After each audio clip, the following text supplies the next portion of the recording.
फलोदी तहसील के रोहिणा गांव में भूमाफियाओं का आतंक लगातार बढ़ता जा रहा है। इसी कड़ी में गांव के सरपंच प्रतिनिधि सुंदरलाल शर्मा पर जानलेवा हमला किया गया। जानकारी के अनुसार सुंदरलाल शर्मा पर जब हमला किया गया तब वे अवैध अतिक्रमण के खिलाफ आवाज उठा रहे थे और प्रशासन से कार्रवाई की मांग कर रहे थे। प्रत्यक्षदर्शियों के अनुसार हमला सुनियोजित तरीके से किया गया। भूमाफियाओं के भाई और सरकारी स्कूल के शिक्षक चैन सिंह उर्फ मुन्ना सिंह ने गांव के बीच बैंक के पास सुंदरलाल की गाड़ी रुकवाकर उन्हें गाली गलौज की और जाति सूचक शब्दों से अपमानित किया। उनके हाथ में लठ था जिससे उन्होंने गाड़ी पर हमला करने का प्रयास किया। सुंदरलाल इस हमले से किसी तरह बच निकले और पुलिस को सूचना दी। सुंदरलाल शर्मा ने हमले के बाद कहा, भूमाफियाओं को जब कोई और रास्ता नहीं मिला तो उन्होंने हिंसा का रास्ता अपनाया।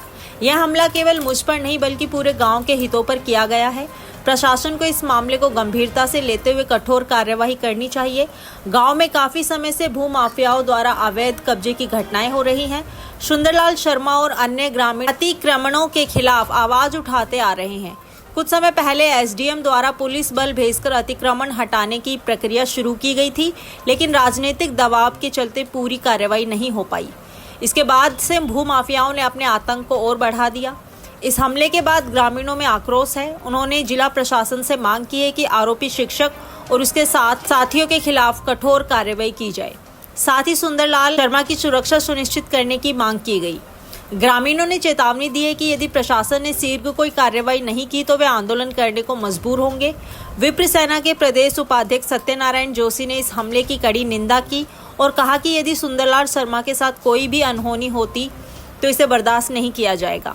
उन्होंने पुलिस और प्रशासन से तुरंत सख्त कार्यवाही की मांग की है। साथ ही उन्होंने पुलिस पर गंभीर आरोप लगाते हुए कहा है कि पुलिस ने इस मामले को न केवल गंभीरता नहीं दिखाई है बल्कि आरोपियों के खिलाफ कड़ी धाराएं भी नहीं लगाई है। इस निष्क्रियता का फायदा उठाकर आरोपी चैन सिंह ने जमानत करवा ली है, जिससे अब सरपंच परिवार पर और भी बड़ा खतरा मंडरा रहा है। विप्र सेना ने चेतावनी दी है कि अगर समय पर कार्रवाई नहीं हुई तो विप्र सेना सड़क पर उतरकर विरोध प्रदर्शन करेगी। इस घटना से प्रशासन की कार्यप्रणाली पर सवाल खड़े हो गए हैं।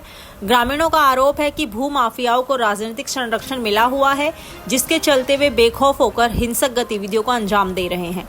प्रशासन द्वारा पहले किए गए अतिक्रमण हटाने के प्रयास भी अधूरे रहे, जिससे भूमाफियाओं के हौसले बुलंद हो गए।